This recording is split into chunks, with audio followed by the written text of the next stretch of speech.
Okay. Well, I found this picture.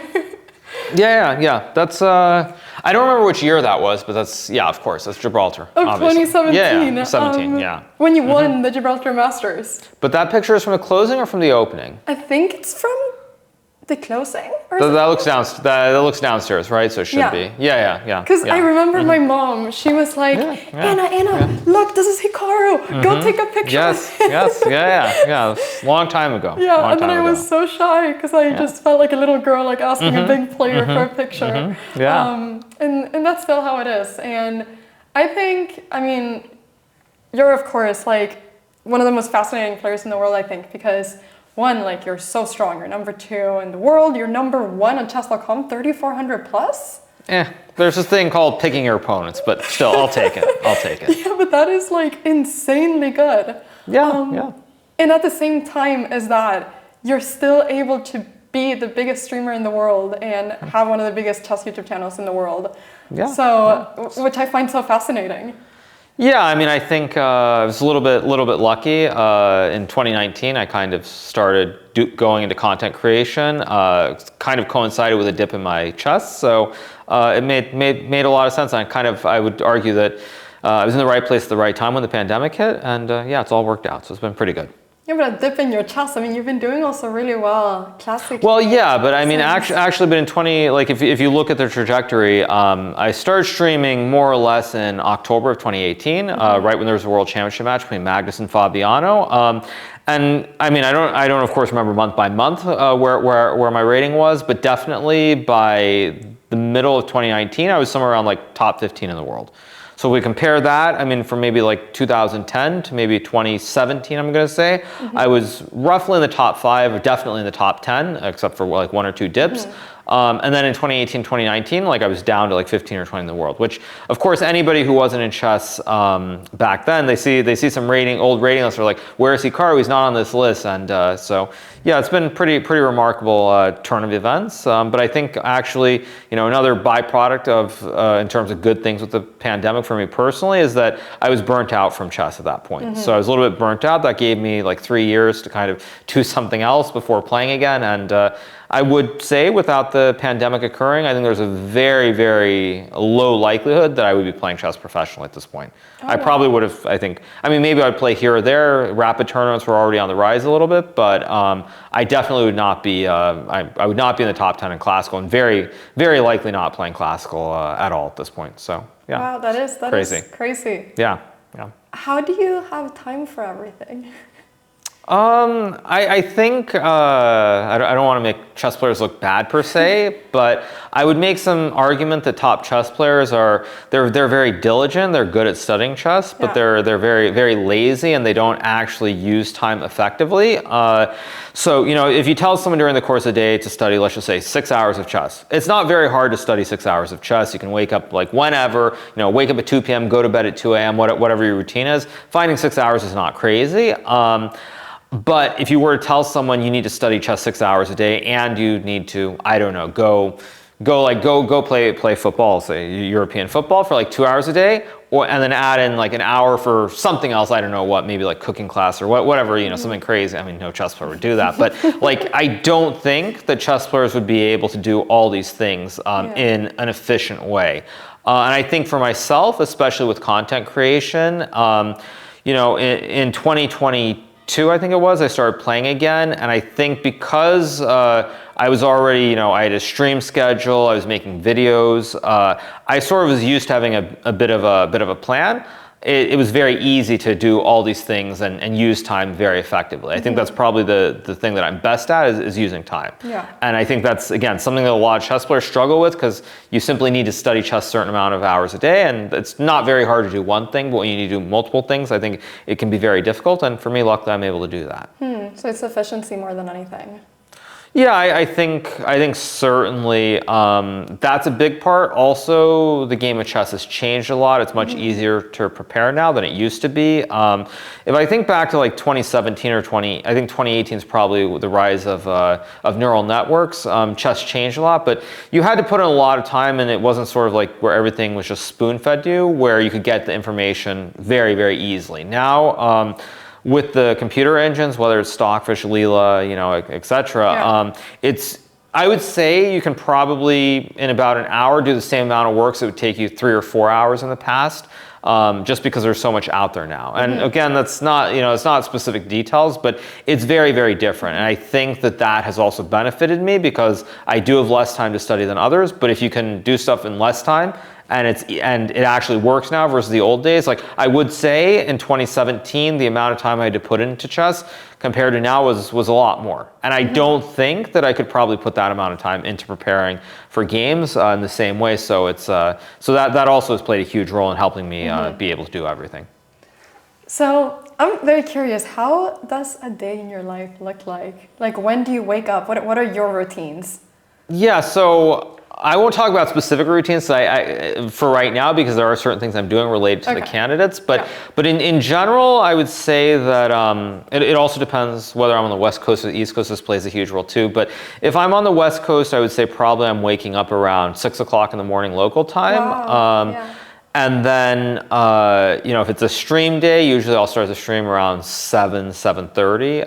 And let's look at a stream day. So start at like 7:30, stream to let's just say 10 or 10:30, for example. And then probably I'll spend 1 or 2 hours trying to figure out if there's some content from like let's just say a Title Tuesday that I can make a video out of or not. And then if I go beyond that, usually I'll zone out for an hour after that and basically just do nothing. I might read news. This is still on a computer, by the way, but like read news or just like watch some like 30-minute show on Netflix. Something that's really like doesn't require any thinking. And so that will probably get me to like 1 or 2 in the afternoon. And I'm going to talk about like pre-fatherhood because like that was a routine you know for a long time. So you get to something like that. Probably spend some time with my wife and then just sort of get ready for the next day. Somewhere around like 4:30 or 5, I'm already completely done, or just like my mind's gone. There's nothing important that I'm going to be doing at that point. So I would say is around what a normal day would look like with a stream. Without a stream, it's much more wide open. Usually on days when I don't have a stream, I'll probably do 1 or 2 videos, something like a speedrun type video, or if there are new bots on chess.com, something like that. And then just general hobbies, reading about economics, reading about finance, that sort of stuff, or following some sports. So it's much less structured. The one thing that anyone who's watching is going to be wondering about is where is the chess in there. And usually if I don't have a serious competition coming up, I'm not looking at chess at all. So so it's not something I'm doing. But if there is a tournament, let's just say it's like 3 weeks out, then I'll probably add an hour or 2 into my day. Of course, tournaments like the candidates are more serious. So it's a mix, but generally there is no like serious chess studying if there isn't a serious tournament coming up. That makes sense. And when do you go to bed approximately? Like if you're waking up at 6? Yeah, if I'm on the West Coast, usually it's around like 9:30 or 10, somewhere around there is the plan. Doesn't mean I necessarily go to bed right that moment or I sleep like 8 hours, but somewhere in that time frame is when I go to sleep. Yeah. I feel very inspired just listening to this because even if I don't have I mean, also though, but it's different because I would say 99% of chess players go to bed very late and wake up very late. I mean, I think of like the top players, there are only 2 players I know of who wake up in the morning besides myself, and that would be Vishy Anand and Wesley So. Literally every other player that I've seen at tournaments, they do not wake up before noon. Why is that? I mean, I think it comes back to probably with chess, there are a couple things. First of all, most tournaments have games in the afternoon. Yeah. So you don't have to be awake in the morning. Real jobs, of course, you usually have to go to work at like 8:30 or 9 in the morning. So if you have games in the afternoon, you can wake up at noon. So I think you get, I mean, again, everyone who's very strong at chess has spent years and years, just playing in tournaments, traveling, everything else. So it becomes a lifestyle. I mean, if you've been doing that since you were, 10 years old, for example, if you've been doing that for 15 years, you're not suddenly going to change the routine. So I think that the life of a chess player, just with all the afternoon games specifically, I mean, like, again, this is also different, but like in the US, 2 games a day is a thing. In Europe, it's not a thing. But in the US it is, and usually the final day of the tournament, you have a game at 9 a.m. or 10 a.m. in the morning. So that probably has played some role for me in terms of being more of a morning person. But also, I mean, I did go to college or university for a little bit, and I kind of had to wake up in the morning, so that probably also played a role too. But just in general, I've been more of a morning person most of my life. But again, I think that it's probably just a lifestyle you get used to as a chess player, and that's why most chess players wake up very late. And then you add also the lifestyle of a streamer and the lifestyle of a content creator. And I guess it's very different for everyone, but because I'm in Europe, I work a lot with US time zones, and so it's always and for me it's the exact opposite. And for you it's the opposite. It's the opposite, I mean, I think this is probably, I don't know if this is a well-known, I mean, it's probably not a well-known fact, but it's very evident, is that, you know, most of the people who are watching chess or on the internet following it, it's usually, I would say between like 9 a.m. to noon Eastern time, which of course is 3 p.m. to 6 p.m. Central European.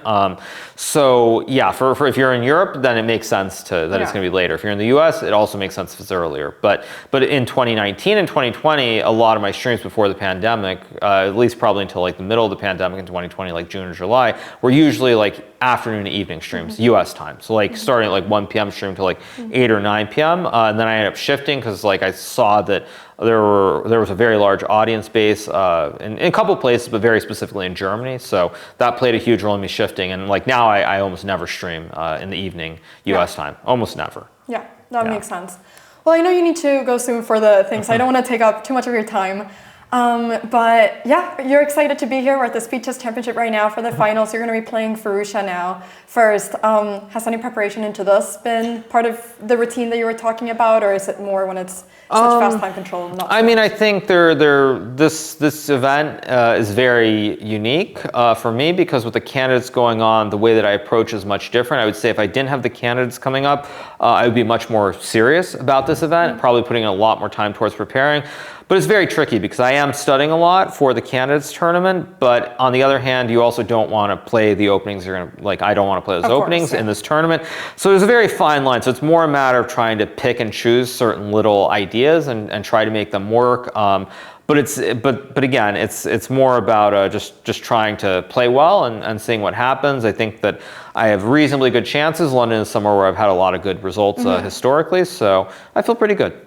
Okay, well, good luck. It's going to be really fun to be in the public and watch. I'm very excited, and I'm sure a lot of people are very excited as well to be rooting for you.